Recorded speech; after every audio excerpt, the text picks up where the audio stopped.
we? Let's unpack this. We are diving deep today into one of the most, I think, frustrating and universally experienced paradoxes of modern life. I'm talking about the paradox of change.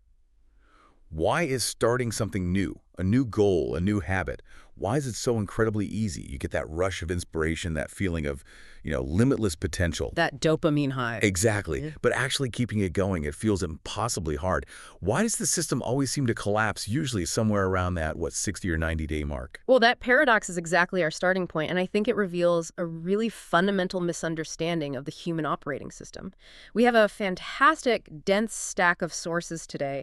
We're pulling from deep health psychology, behavioral neuroscience, and even the principles of dynamical systems theory. Wow. And they all converge on one critical, unifying insight. Long-term success is fundamentally not a motivational issue. It is a systemic, cyclical maintenance issue. So we need to completely jettison this idea that if we fail, it's because we aren't motivated enough or, we just lack willpower. It's really about a flawed system architecture. Exactly. We need to stop viewing behavioral change as some kind of motivational sprint that just ends when you achieve the goal.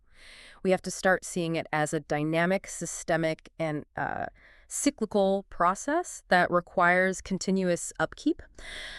Our core premise today is really understanding this three-phase sequence of sustainable transformation. So you have motivation, which launches the change. Right. Then discipline, which powers you through that challenging middle bit. The grind. The grind. And then finally habit, which is the automated, sustainable final state. But the crucial realization, and it's backed by all this research, is that motivation. It's just a temporary launch resource. Just to get you off the ground. It's great for that, but it is absolutely not a sustainable fuel source for a lifetime. And we have the, depressing but also very instructive data to prove how quickly that temporary fuel runs out, don't we? We know about that critical window, that cliff, where most efforts just fail. We do. And, while the failure of New Year's resolutions is almost a cultural cliche at this point, the empirical data points to a far more critical and repeatable juncture. Studies show that roughly 80% of resolutions fail by February.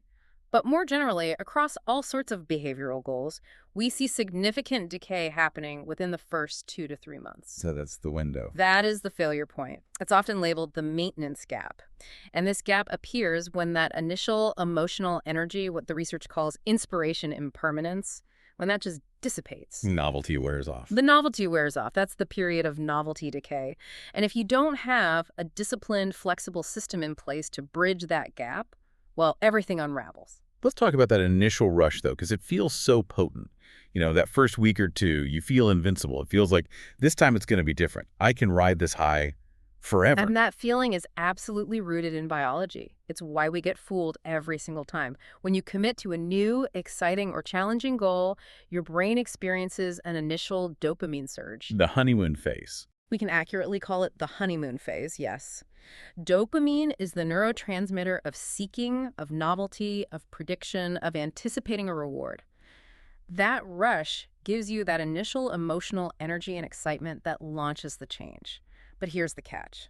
In this early phase, you are actively using effortful self-control. What we call discipline. Exactly. And that conscious oversight is primarily mediated by your prefrontal cortex, your PFC. And that is metabolically very, very expensive. So the initial feeling of ease isn't really ease at all. It's a neurochemical high that's just masking the immense cognitive effort we're putting in. That's a great way to put it. And because we mistake that high for sustainability, we keep falling for the myth that change is fast. I mean, I still hear people confidently repeating that habits form in 21 days. And we must, for the sake of long-term success, we have to officially and thoroughly debunk that myth. It is one of the most persistent and frankly damaging pieces of misinformation in personal development. Where did it even come from? Well, the original 21-day idea came from the observations of a plastic surgeon back in the 1950s, a man named Maxwell Maltz. He noted that his patients took about 21 days to psychologically adjust to a new nose or a lost limb. So it was about psychological adjustment, not behavior change. Exactly. It was anecdotal evidence related to psychological adjustment, not the formation of complex routine behaviors like exercising or eating healthy. So what's the research-backed reality? When we talk about reaching actual automaticity, what are we looking at? The reality is that the time required isn't fixed at all. It's highly variable, and it directly correlates with the complexity of the behavior and the consistency of your practice. There was longitudinal research that tracked behavior change, and it found that habit automaticity, that's the point where the action plateaus, it becomes effortless. Okay. That occurs on average around 66 days of consistent daily practice. 66. So triple the myth. At least. But, and this is critical, the full range is immense. It can be as fast as 18 days for extremely simple, contextually cued actions.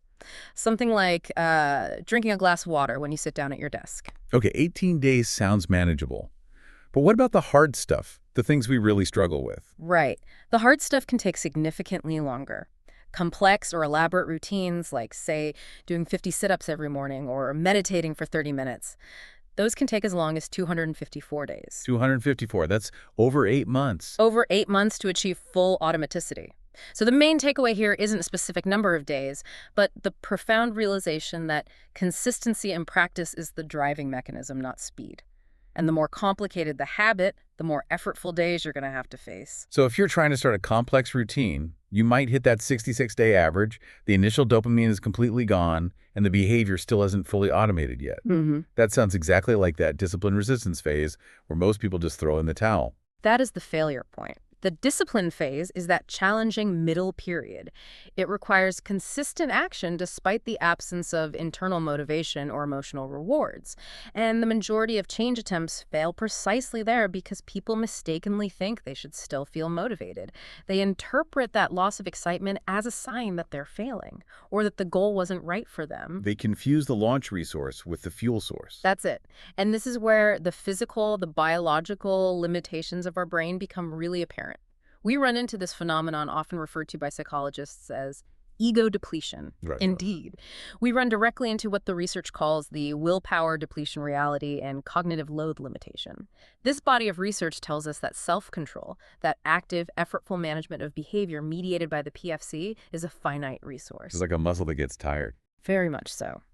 If you spend your mornings stressed out, managing crises at work, making hundreds of little decisions, or emotionally regulating difficult conversations, your cognitive resources are stretched thin. That finite resource just diminishes throughout the day. So when I get home after a stressful day, my capacity to start that new difficult habit, let's say practicing guitar for an hour, is almost zero. Right. Not because I'm lazy, but because the fuel tank is literally empty. Exactly. Yeah. Motivation alone becomes completely insufficient because the necessary cognitive machinery, the PFC, is exhausted. And this leads to a staggering statistic we found in the sources. It's the ultimate argument for automation. Okay. Habitual behaviors, once they're established, require approximately 90% less mental energy than new behaviors that require conscious oversight. Wait, 90%? Exactly. That means I'm wasting 10 times the energy forcing myself to do something new compared to an automated habit. That's the math. That's the real cost of failing to automate. That differential energy expenditure is the difference between surviving a busy week and just collapsing. It is the difference between sustainability and burnout. It shows why the goal shouldn't be to just try harder, which is the definition of using more of that finite willpower, but to automate. The central neurobiological challenge is to offload the behavior from the costly prefrontal cortex to the efficient automatic systems. So how does the brain actually do that? How does it achieve that massive energy saving? We need to talk about the physical change that happens, the neurobiological handover that creates that 90% savings. This takes us directly to the core mechanism of long-term maintenance. The distinction between habit formation and maintenance, it's a literal relocation of neural activity.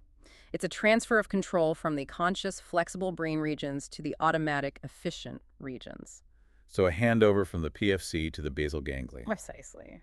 So we're moving from what you might call system 2, the slow, deliberative, high-effort thinking, to the fast, effortless background processing of system 1. Exactly right. During early learning, behavior is highly flexible, and it's controlled by the associative striatum. This includes structures like the caudate nucleus and the anterior putamen, and it's heavily linked to the prefrontal cortex. And this phase is what's called goal-directed action. Goal-directed action. You are making a conscious choice based on the expected outcome. Can you give us an analogy? I like the classic RAD examples, but maybe for a person. Certainly. Think about choosing to meal prep on a Sunday because you value having a healthy lunch on Tuesday. If on Monday night you suddenly realize you hate what you prepped, the outcome value is diminished, you will stop the behavior next Sunday. The action is sensitive to the outcome. Exactly. It's sensitive to outcome value. That's conscious, rational behavior. Mm. But the whole point of a robust, life-sustaining habit is that you don't stop, even if your immediate feeling about the reward goes away.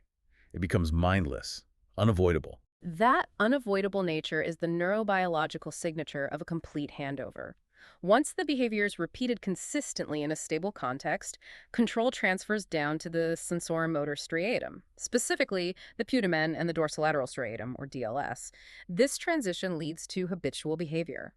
And its defining feature is something called outcome devaluation insensitivity. Okay, let's unpack that term. Outcome devaluation insensitivity. That means the part of the brain controlling the behavior just doesn't care if the reward has been removed or devalued. Precisely. If we go back to your meal prep example, if the behavior is fully habitual, so it's controlled by the DLS, you will continue prepping on Sunday even if you intellectually know you hated the outcome last week. Wow. You do it simply because Sunday morning is the environmental cue, and the DLS has automated the sequence. It's behavior for behavior's sake, triggered by the environment. And this automaticity bypasses the need for that finite resource of conscious self-regulation. So it's the difference between deciding to exercise because you value future health, that's the PFC, high energy cost, and simply putting on your running shoes when the alarm goes off, because the sight of the shoes is the cue and the routine is already embedded. The DLS, low energy cost? That transition is the whole game. It is a whole game, and this entire process is built around strengthening the neural infrastructure of the habit loop. Cue, routine, reward. Repetition, especially in the corticostriatal synapses, strengthens these pathways through neuroplasticity. Often it involves long-term potentiation, or LTP. So the consistent link between the cue and the behavior is what physically reinforces this energy-saving path. That's the mechanism. That makes perfect sense for building the habit. But if consistency is the key to formation, what happens when life inevitably throws massive stress at us? Because that's usually when we revert to old habits, right? Reaching for comfort food or procrastinating. That's because stress hormones actively hijack the process. When you're under high duress, the brain's hierarchy of action changes dramatically. Stress hormones like cortisol are known to interfere with high-level prefrontal cortex function. The very part of the brain responsible for planning and overriding old impulses. Yes, the PFC goes offline when we're stressed. So what takes over? Well, when the PFC is compromised, the brain relies more heavily on familiar, established, and automatic behaviors. They're the path of least resistance. They require the minimum amount of energy. You literally default to the deeply established, efficient pathway. And if you're trying to change, that's often the old, unwanted behavior you were trying to stop. Exactly. Which brings us to a slightly terrifying reality that new habits, even strong ones, don't necessarily erase the old ones. They just sort of put them on pause. That is a critical vulnerability in the long-term maintenance system. It is. Behavior change therapies tend to inhibit, rather than erase, the original deeply ingrained bad behaviors. And here's the danger. This inhibition is highly specific to the context in which the new habit was learned. Meaning, the moment the context changes, the inhibition might fail. Precisely. If you dramatically change context, you go on vacation, you get sick, you start a new job, or stress levels spike, the inhibited behavior can resurge. This happens via phenomena known as spontaneous recovery or reinstatement. Can you give us a metaphor for that? Sure. Think of it like paving a new, smoother road over a set of old, deeply rutted tracks. The new pavement is fine under normal conditions, but if you encounter stress or move the location of the road, the brain finds those old, deep tracks, which still exist, and defaults to them because they are the easiest route. That's a profound shift in thinking. We have to move away from viewing habits as permanent destinations you reach and start seeing them as dynamic systems that require constant protection and upkeep against all these pressures. Absolutely. The brain isn't a static repository. It's a dynamic system subject to continuous degradation, what we call system drift. System drift, I like that. Without active, intentional intervention, the strength of the new habit pathways and their underlying neural integrity will gradually degrade. This is why maintenance isn't optional. It's an active process of countering biological entropy, just like any physical system requires preventative maintenance. That metaphor, preventative maintenance, is so powerful here. If I owned a classic car, I wouldn't wait for the engine to seize before I changed the oil. Why do we wait for our habits to seize up before we try to fix them. Because we anthropomorphize change, we think effort and enthusiasm should be enough. But our biological machinery doesn't run on enthusiasm. It runs on molecular resources. If we treat our habit system like a physical asset, we realize we have to schedule the upkeep before the failure happens. This includes formal audits and checks, which we'll get into, but it also means understanding what's happening at the cellular level when we ignore the system. And what does that systemic degradation look like at the cellular level? I'm guessing it's not just passive decay, it's an active demolition crew, right? It is definitely an active process. It's designed to keep the brain efficient and eliminate unused or unnecessary connections. The brain doesn't like waste, and we see this through specific molecular pathways, what researchers call intrinsic forgetting. One of the best characterized pathways involves the Rho GTPase, RAC1, and a protein called Cofilin. Okay, wow, that's technical. Let me Yeah. try to put that in human terms. RAC1 Cofilin. The RAC1 Cofilin pathway actively restructures the actin cytoskeleton of the synapse. In simple terms, it's the physical mechanism for dismantling the physical connections that represent the habit. So it's the brain's demolition crew. It's the brain's demolition crew actively burning down the bridges we just spent months building if we stop using them. So if I stop performing the behavior for just a week, the brain literally starts dismantling the neural infrastructure to free up resources for connections that are being used. That's why regressions can feel so steep. That's exactly right. And maintenance rituals are required at the molecular level too through something called synaptic proteostasis, the dynamic balance of protein synthesis and degradation at the synapse. The synaptic proteins, the physical components that store the memory and connectivity of the habit, have finite lifetimes. They have to be continuously removed and replaced. So if I'm living in a state of high chronic stress, or maybe I have terrible nutrition, the materials needed to maintain the structural integrity of those habit pathways aren't being supplied or managed properly. You've hit the nail on the head. If this molecular maintenance is unsupported due to chronic stress, illness, poor nutrition, the habit pathways weaken. This is called synaptic drift. The brain's default, metabolically cheaper state, the path of least resistance, takes over because the biological infrastructure for the new habit has deteriorated. This biological reality makes life disruptions, which are guaranteed to happen, feel almost lethal to a new habit because the internal structure is already vulnerable and then an external shock hits. Yes, and those external shocks are the infamous context breakers. Remember, the inhibition of old habits is highly context-specific. As soon as you change the environment, you travel, get sick, your work schedule shifts, the external cues you rely on disappear or change, and the new behavior suddenly weakens, even if it was seemingly rock solid. I know exactly what you mean. I had a rock-solid routine of writing for an hour right after brewing my coffee at my kitchen table. Then I went to my sister's house for a week.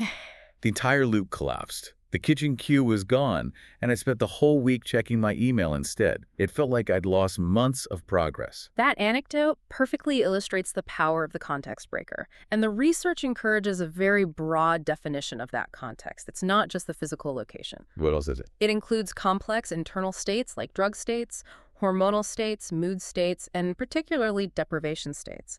If you're sleep deprived, that's a context shift that can trigger a different established default behavior, often the one you were trying to avoid. This emphasizes why simple, rigid consistency isn't enough. You need a system designed to survive and adapt to these inevitable shifts. It does. Which brings us to a huge practical realization. Systems built on rigidity and perfection are fundamentally opposed to our biological reality, which is messy, prone to error, and subject to drift. The perfectionism trap. Absolutely. We fall into the perfectionism trap. Perfectionistic systems are complex routines demanding high executive function, and they're psychologically characterized by rigid all-or-nothing thinking. The moment disruption hits, a missed day, an unexpected crisis, that rigidity triggers a flight nervous system response. Why flight response specifically? Because the brain perceives the system failure itself as a threat. The thought is, I failed, therefore the entire system is worthless, and I must abandon it to focus on the immediate crisis. The cognitive resources needed to manage that complex, rigid system are immediately reallocated to survival. Which leads to total abandonment. Total abandonment. But wait, doesn't setting a higher standard, that 100% intensity, doesn't that actually build the habit faster in the beginning? Isn't good enough just an excuse for slacking off? That's a great question, and it really speaks to the distinction between initiation and maintenance. High intensity is great for the motivation phase, but for maintenance, rigidity is lethal. When the system is designed to break if it's not executed perfectly, The moment that breakage occurs, your mind says, I have failed, and you stop. The antidote is aiming for good enough consistency. So what's the ratio? We have to recognize that 80% consistency beats 100% intensity that breaks the system entirely.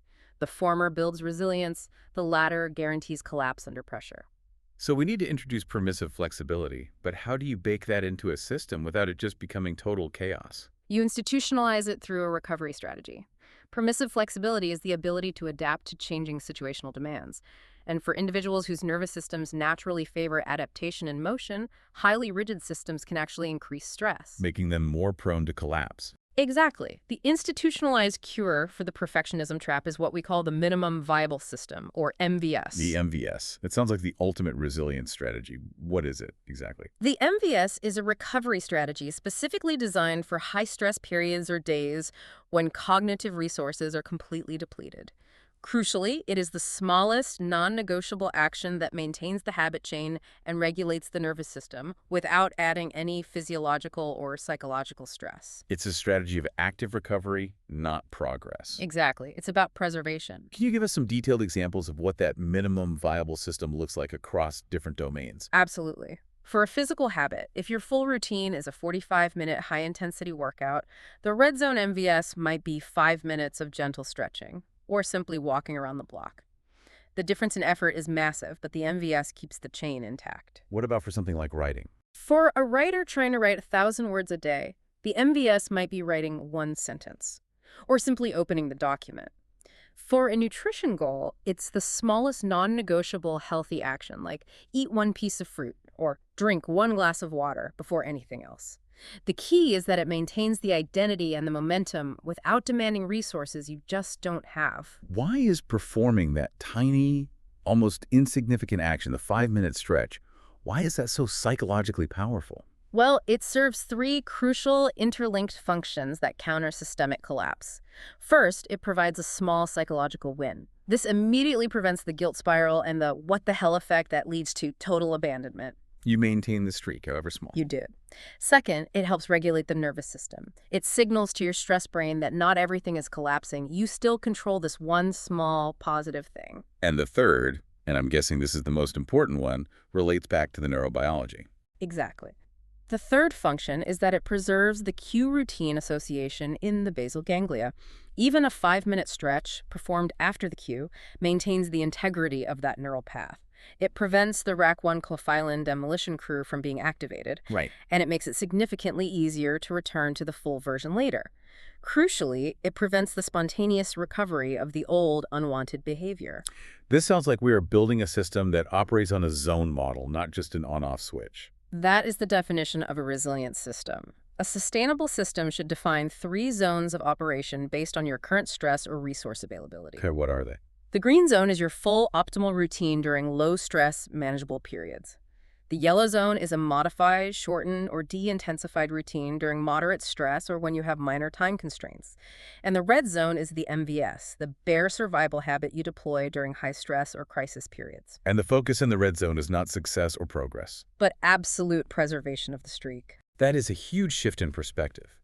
Instead of treating consistency as a straight, unbroken line of perfection, we treat it as a dynamic rhythm that requires periodic adjustment. This leads perfectly into the need for formal audits and recalibration. Correct. We accept that system drift is inevitable and biological forgetting is active. Therefore, long-term maintenance requires regular behavioral recalibration. This is the intentional adjustment of the system's internal settings for optimal function, using nested feedback loops, almost like a thermostat. And the research highlights that simple, consistent monitoring is essential, even if raw willpower doesn't predict success. That's one of the most counterintuitive yet crucial insights from the behavioral studies.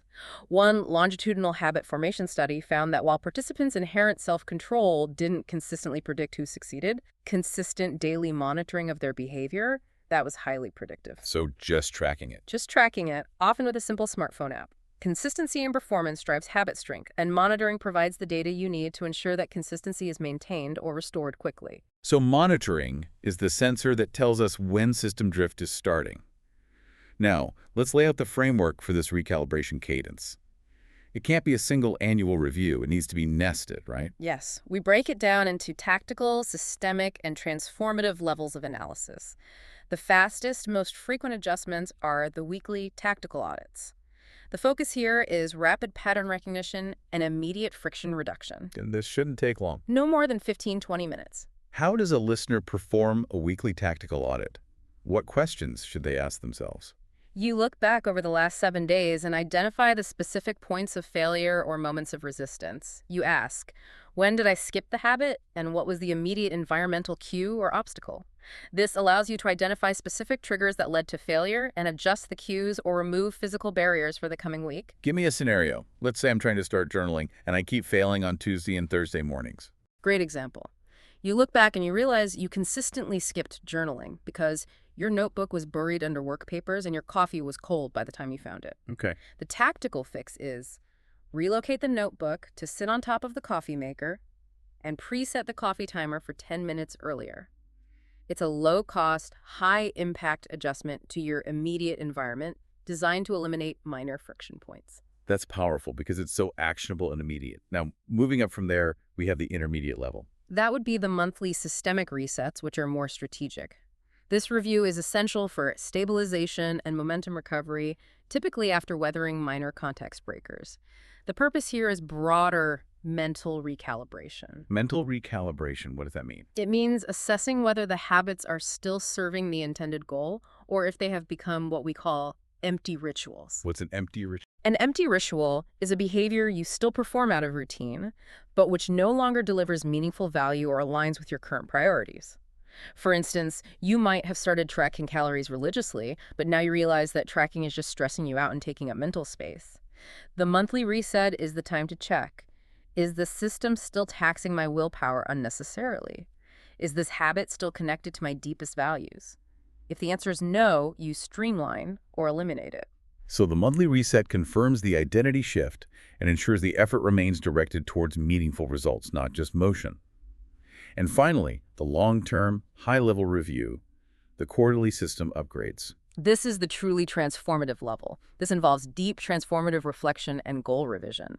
This is the time to question entrenched practices, compare actual outcomes to your initial intentions, and potentially prune entire systems that are no longer effective. And it's also the only time to consider habit expansion. Yes. Why restrict expansion to quarterly checks? Yeah. Because expansion should only happen when a habit is fully automatic and stable. This reduces the risk of overload. The criteria for safe expansion, according to the research, is that you should only gradually increase the scope or duration of a habit, say moving from a 5-minute meditation to 10 minutes when the current practice has achieved 90% adherence for 1 full month. So if you're at 90% compliance, the DLS is fully in control, and you have the spare cognitive resources to slowly introduce the higher demand. That's the idea. This structured approach gives us both the foresight to see problems coming and the specific tools to fix them. But even with audits, we know disruptions, travel, illness, major deadlines are going to hit. What are the best tools for managing those inevitable, massive context breaks? The single most effective tool for preemptive management of disruption is the implementation intention. These are specific if-then plans that essentially pre-automate your response to anticipated obstacles. So it eliminates the need for effortful self-control in the moment of crisis. It does. The key psychological maneuver is creating the plan before the obstacle arrives. So instead of using my already depleted willpower to decide what to do when the crisis hits, the decision's already made. Exactly. You are literally automating the red zone response. A classic implementation intention for a common disruption is, if I miss a workout due to an unexpected late-running meeting, then I will commit to a quick 10-minute stretching session immediately upon arriving home. It provides a pre-planned, low-friction response that immediately preserves the MVS system. And it prevents the momentary slip from turning into total abandonment. That's fantastic for obstacles. But what about when the entire context, the location, the physical cues, the time of day changes, like during travel? That's when the new habit is most vulnerable to that spontaneous recovery of the old behavior. That's where habit stacking comes in, especially when you combine it with a portable cue. Habit stacking involves linking a new habit to an existing established habit you already do automatically, regardless of location. The existing unshakable habit becomes your portable anchor. What are examples of those unshakable portable anchors? Think about things you do regardless of where you are in the world. Waking up, brushing your teeth, pouring your first glass of water, or closing your laptop at night. These are so ingrained they persist even when your environment is chaotic. So, for example, after I brush my teeth in the morning, I will take my vitamin. Or after I pour my morning coffee, I will write 3 things I'm grateful for. Coffee and brushing teeth are perfect anchors. Yeah. They are so deeply ingrained in the sensoromotor striatum that they persist no matter where you are, a hotel room, a family member's house. Right. They provide a stable, portable cue that keeps the new habit chain intact, preserving context stability even when your environment has disintegrated. You're leveraging the established, strong neural pathway of the old, unshakable habit to provide a reliable trigger for the new behavior. It's far more effective than trying to rely on a location-specific cue like when I sit at my desk, which disappears the moment you leave your home. So far, we've focused heavily on the mechanics, the brain regions, the systems, the cadence. But for maintenance to truly endure, we need to talk about the internal infrastructure, the psychological foundation. We do. We need to shift the focus from what we do to who we are. That shift to identity-based habit formation is essential for long-term resilience, especially against the forces of systemic drift. Habits are far more likely to endure and resist stress when they're framed as part of our fundamental identity, So I am someone who is active, or I am a disciplined person? rather than isolated actions like, I must exercise for 30 minutes. Why does that wording and framing change matter so much to the brain? Because it provides a powerful internal source of motivation that resists external stress and novelty decay. When you track your daily behavior, each checkmark on that tracker stops being just a task completed and starts being visible evidence reinforcing the narrative. I am someone who does this thing. It creates a powerful self-reinforcing loop. It does. And when the extrinsic motivation of the initial reward fades, the intrinsic motivation acting in alignment with who you believe you are is what keeps the system running during that challenging discipline phase. And speaking of internal resources, Yeah. we have to talk about how we respond when we inevitably, because we are human, fall off the wagon.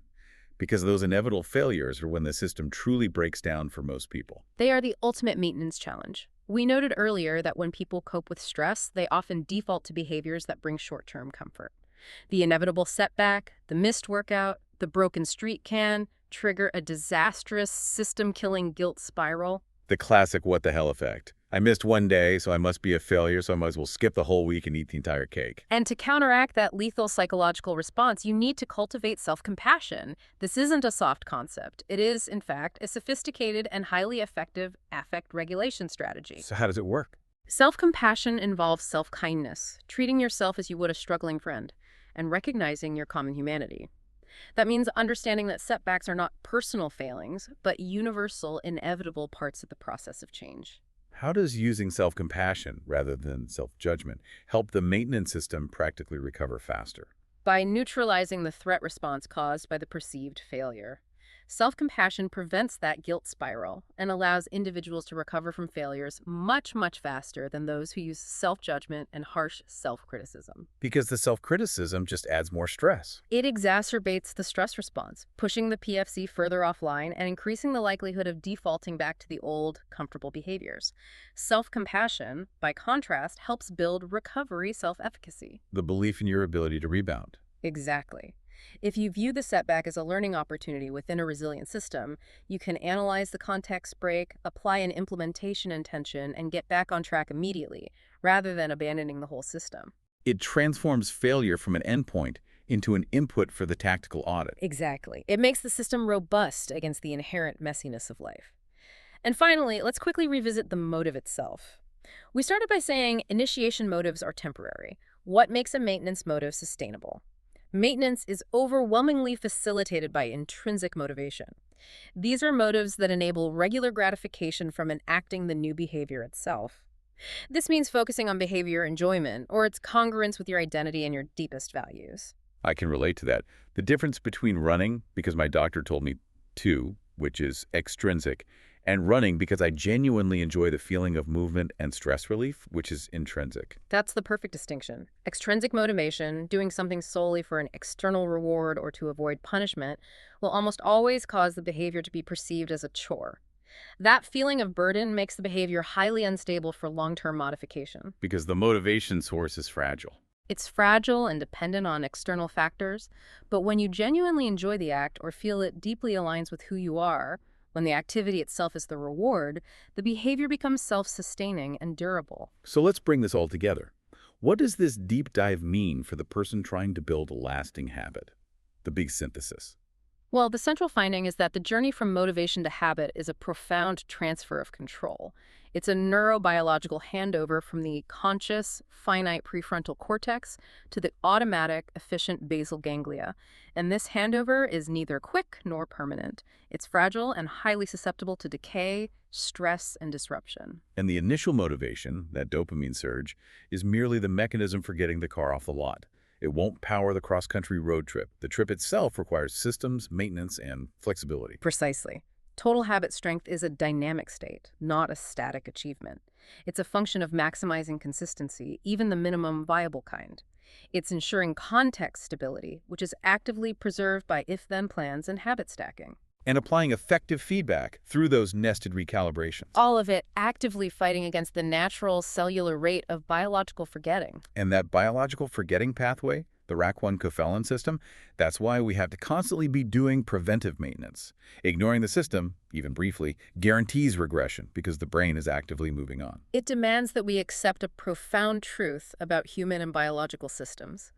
Long-term sustainability is not about achieving a perfect state of stasis or flawless consistency.